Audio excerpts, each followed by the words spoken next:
नमस्ते। तहमद उठाकर बकलोली करने वाले जाहिलों के कई देशों की इस समय पुंगी बजी पड़ी है। ऐसे देशों की फेरिस्त अब तेजी से बढ़ती जा रही है। कंगाली में कटोरा लेकर भीख मांगने निकल चुके इन मुस्लिम देशों में सिर्फ पाकिस्तान, मालदीव, सूडान, अफगानिस्तान, फिलिस्तीन, लीबिया, सीरिया, यमन या सोमालिया जैसे ठेठ इस्लामिक देश ही शामिल नहीं हैं, बल्कि अब एक नया नाम बांग्लादेश का भी जुड़ गया है।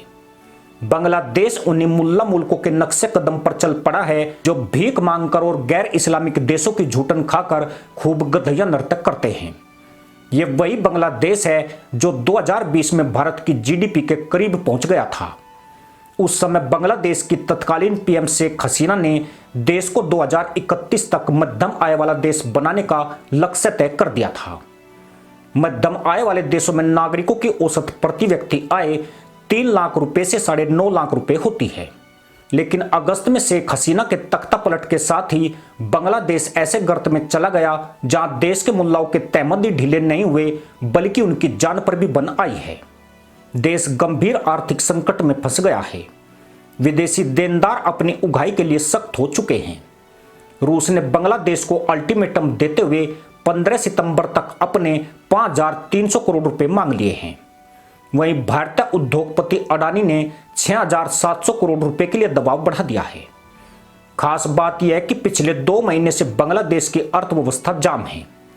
राजनीतिक अस्थिरता के चलते सब कुछ अस्त व्यस्त है और देश में आर्थिक आपदा ने घेराबंदी शुरू कर दी है।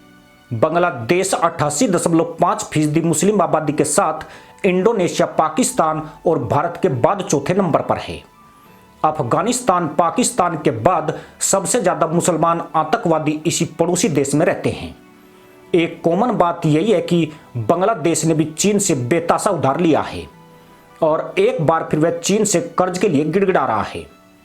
फरवरी 2023 में ही अंतर्राष्ट्रीय मुद्रा कोष के बोर्ड ने बांग्लादेश के लिए 4 अरब 70 करोड़ डॉलर के राहत कार्यक्रम को मंजूरी दी थी। तब बांग्लादेश आईएमएफ की कई नई सुविधाओं का फायदा उठाने वाला पहला देश बन गया था। बांग्लादेश को दक्षिण एशिया की सबसे तेज गति से बढ़ती और मजबूत होती अर्थव्यवस्थाओं में से एक माना गया था। लेकिन अब बांग्लादेश बदहाली की ओर बढ़ रहा है। जो टोपीबाज अपने विदेशी मुद्रा भंडार का बखान करते थे, अब मुल्ला मुल्क के सामने बैलेंस ऑफ पेमेंट यानी भुगतान देकर संकट पैदा हो गया है। मोटे शब्दों में समझे तो अर्थव्यवस्था की 3 इकाइयां होती है। पहली घरेलू आय, दूसरी औद्योगिक आय और तीसरी सरकारी आय है। इस समय बांग्लादेश में इन तीनों को ही कैश की जरूरत है। शेख हसीना सरकार के तख्ता पलट से पहले ही मुल्लाओं के बाजे बजने लगे थे। रूस यूक्रेन युद्ध शुरू भी नहीं हुआ था तब से बांग्लादेश का विदेशी मुद्रा भंडार गिरता जा रहा है। अंतर्राष्ट्रीय बाजार में तेल के दाम बढ़ने से बांग्लादेश में महंगाई और बढ़ी है। बढ़ती महंगाई ने मुल्लाओं के चूल्हों की हालत और बिगाड़ दी। नतीजा यह हुआ कि जो श्रमिक वर्ग बांग्लादेश की अर्थव्यवस्था की रीढ़ रहा है, तेजी से बढ़ती महंगाई ने देश में नए गरीब पैदा कर दिए। बांग्लादेश की आबादी में कुल 3 करोड़ 9 लाख लोग नए गरीब हैं, जो कुल आबादी का 18.54% हैं। इन मुल्लाओं की आय इतनी नहीं बढ़ी जितनी तेजी से महंगाई बढ़ी है। इसकी वजह से इनके पास पैसा नहीं है और खर्च चलाने के लिए कर्ज लेना पड़ रहा है। लेकिन कर्ज का संकट सिर्फ आम लोगों तक ही सीमित नहीं है। सरकार को भी अपना खर्च चलाने के लिए कर्ज का जुगाड़ करना पड़ रहा है।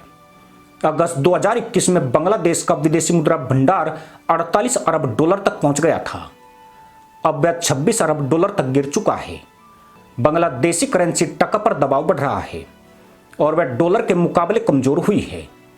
राजनीतिक अस्थिरता और आर्थिक संकट के चलते चर्चा होने लगी है कि अगर भारत ने बांग्लादेश की मदद नहीं की तो यह देश भी श्रीलंका और पाकिस्तान की तरह बर्बाद हो जाएगा। पर सवाल यह भी है कि भारत इन जाहिलों की मदद क्यों करे। मालदीव का उदाहरण सबके सामने है। यह भी मुल्लाओं का ही देश है जहां 98% से ज्यादा जाहिल रहते हैं। भारत की बदौलत इस देश ने तहमद लपेटना सीखा और जब लगा कि इसे भारत की जरूरत नहीं है तो मुल्लाबाजी पर उतर आया। बाद में पिछवाड़े पर लात पड़ी तब जाकर अकल ठिकाने आई।